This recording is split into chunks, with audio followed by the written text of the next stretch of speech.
Get comfortable with English in comfort. This is your English listening practice podcast to help you learn and improve naturally. You know, we hear from so many English learners that they say they've practiced a lot, they've done their immersion, they can understand almost everything, even their favorite movies without subtitles. That's an amazing progress. Right, but they say that they still face a challenge. Well, most learners say that when it comes to their time to speak, they still get stuck. They feel like they're translating in their head, and they just can't think in English quickly enough.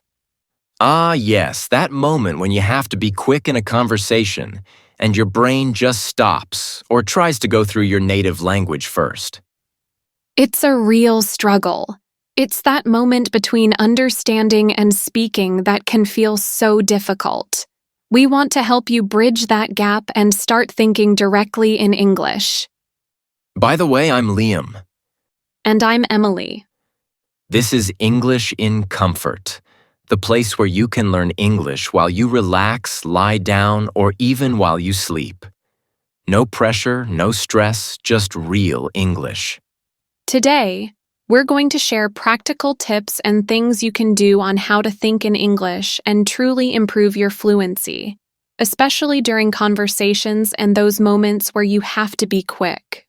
So get comfortable, grab your tea, and let's get started on unlocking your ability to think directly in English when you speak.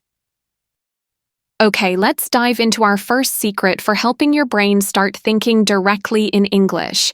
And it's pretty simple. Use filler phrases to buy yourself time. What we mean by filler phrases are short, simple expressions that you can say when someone asks you something, and your brain just freezes.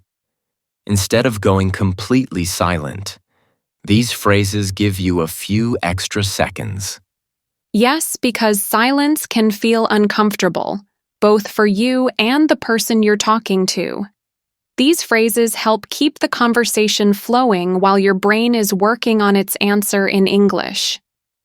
Think of them as little bridges that help you get from the question to your answer. Here are some simple filler phrases you can use.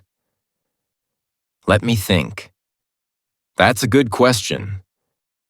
I'm not sure, but... And there are so many other phrases you can use. These short phrases give your brain those precious few extra seconds to form your thoughts in English, without the pressure of needing an immediate, perfect answer. Let's try it in a quick example conversation so you can hear how natural it sounds. All right. Liam, what's your favorite thing to do on a sunny Saturday afternoon? Let me think. I usually love going for a long walk in the park with my dog, or maybe meeting up with friends for coffee outside. See? Liam didn't just stay silent.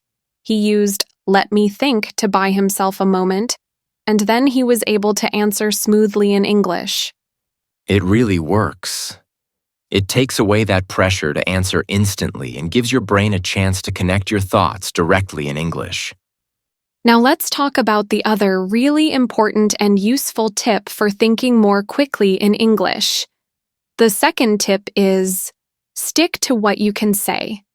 Do not chase fancy, complicated words. This is indeed really important. Many learners feel like they need to use very advanced or impressive words to sound good. But when you're trying to think quickly in English, this can actually slow you down a lot. You're trying to find the perfect complex word. And while you're searching for it in your mind, the conversation moves on, or you get stuck. So instead of trying to use a word you're not completely sure about, or one that's very complicated, just use the words you already know. Even simple words can communicate your message clearly and effectively.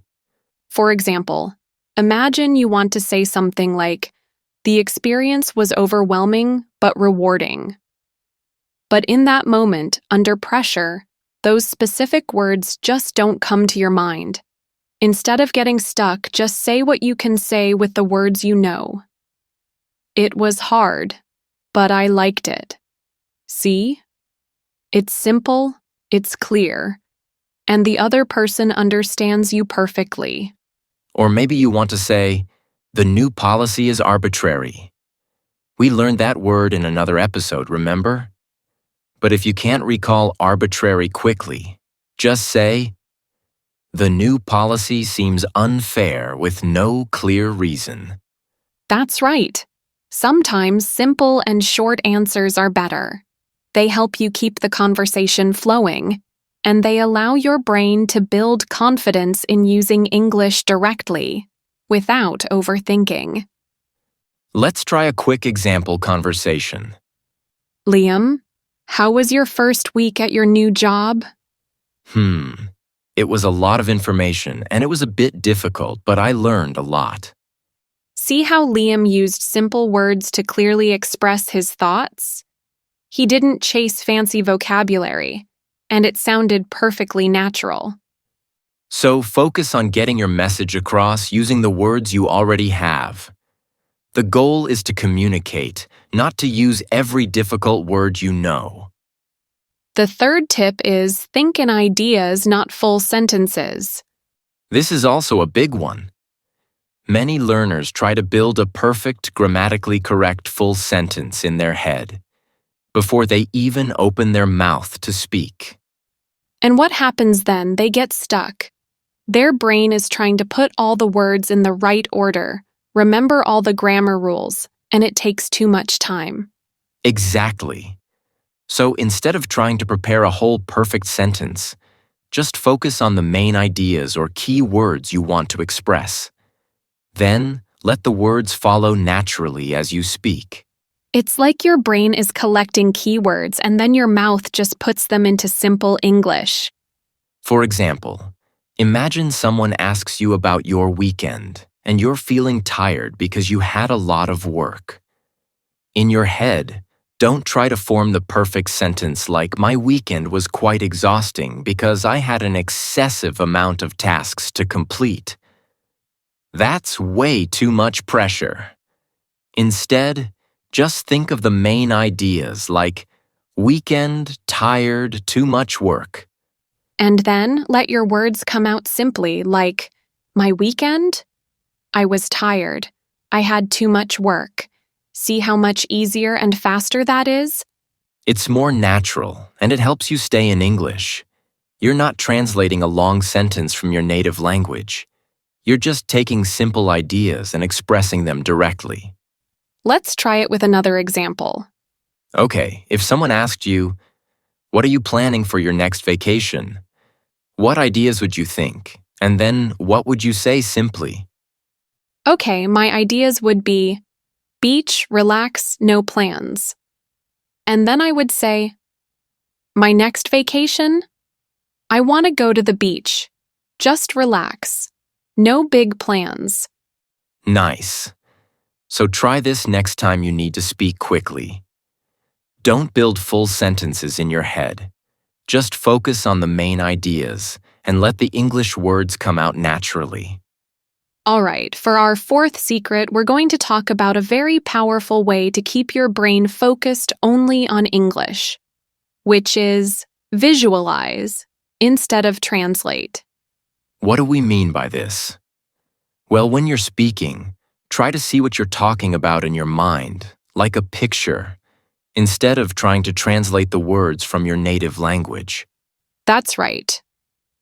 Instead of thinking of the word in your first language, then finding the English word, try to go directly from the image in your mind to the English word. This helps your brain create a direct connection between the idea or object and the English word without that extra step of translation. For example, let's say you're talking about your breakfast. Instead of thinking of the word for eggs in your native language and then translating it, just picture your plate, see the eggs on it, see the coffee in your mug, see the toast. Then, simply describe those pictures in English. I had eggs for breakfast. and a cup of coffee with some toast. See? You're going from the image directly to the English words. This keeps your brain thinking directly in English. This works for everything. If you're describing your house, picture your living room. See the sofa, the television, the table. Then say, "My living room has a big sofa. There's a TV, a small table." It might feel a little strange at first because we're so used to translating. But with practice, this method helps your brain build stronger, faster connections between ideas and English words. It really does. This helps you naturally produce sentences and express your thoughts more quickly in real English conversations. So, next time you're about to speak, try to see the picture in your mind first, and then describe that picture in English. When it comes to thinking in English and improving your fluency, there is nothing better and effective than practicing, right? Right, and this is our last but not least tip. Practice real speaking speed. What we mean by this is you need to train your brain to work quickly, just like it has to do in a real conversation. It's not enough to just think slowly. That's right. Imagine you're talking with a friend. You can't usually pause for a long time to think about every word, can you? You need to respond somewhat quickly. So, a great way to practice this is by using a timer. Choose a simple topic, maybe what you had for breakfast, or your favorite hobby. Then, set a timer for 1 minute. And for that 1 minute, just talk about that topic without stopping. Don't worry about making mistakes. Even if you use the wrong word or mess up a sentence, just keep going. The goal is to keep speaking. Keep the English flowing. This is also very similar to something called shadowing, where you listen to native speakers and try to repeat what they say almost at the same time, at their speed. It forces your mouth and brain to work fast. The main idea here is that you'll get used to thinking fast in English because you're pushing yourself to speak continuously. It trains your brain to quickly find words and put them together, just like in real conversations. It might feel a bit challenging at first, and you'll definitely make mistakes, but that's part of the learning process.